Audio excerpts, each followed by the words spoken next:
Guys, magluluto tayo ng bokari. Ito yung mga kailangan natin.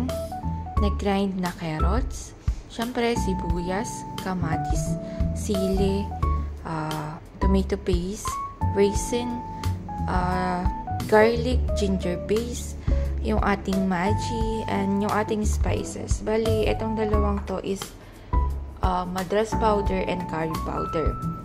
At saka salt and oil na din panggisa natin. Tara na guys, let's cook. Ayan, pinahit ko na yung mantika, nilagay ko na yung sibuyas. Saduin lang natin ng konti and then lagay na natin yung ating ginger paste, garlic ginger paste. Ayan, pag okay na yung sibuyas, lagay na natin yung garlic ginger paste. Halu-haluin na natin hanggang sa maluto. Sunod po natin lalagay is yung ating kamatis.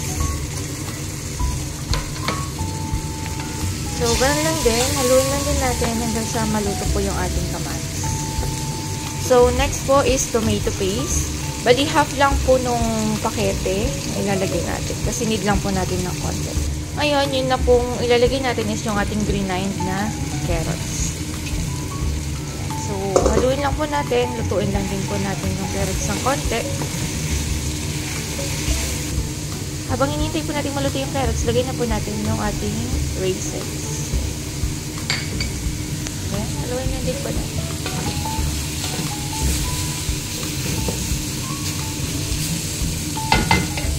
So, pag alam na po natin luto na po yung ating carrots, lagyan na po natin siya ng tubig. Tansyahin nyo lang po yung tubig kung gaano po kadami yung ilalagay nyong bigas. Kumukulo na, ilagay na natin yung madras powder at saka curry powder. Kasama na din yung ating Maggi. Yung Maggi, tansyahin nyo lang. And then, ilagay na din natin yung ating sili. Pag okay na, ilagay na din natin yung ating manok. Bali, yung aming manok is buo siya. 2 pieces yung ilalagay ko. Buo siya. So, lulutuin natin to ng, ilulubog natin siya ng 45 minutes. And, pagka may 20 minutes na siya nakalubog, pwede mo na siyang lagyan ng asin to taste. Hintayin lang natin siyang maluto. So, ayan po, iluluto na natin siya sa mantika. Lutuin lang natin siya hanggang sa mag-golden brown siya.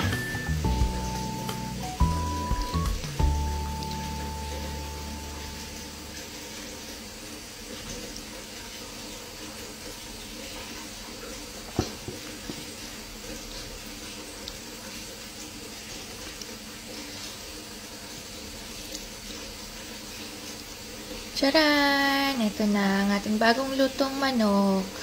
Ngayon naman, isasalang na natin ang ating bigas. So, hintayin lang natin siyang kumulo at maluto.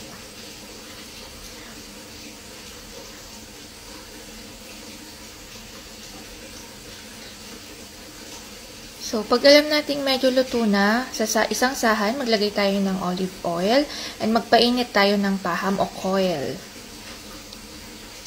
Yung coil, ilalagay natin sa may olive oil. Ayan. Tapos, tatakpan natin siya ng foil. Tsaka yung takip niya.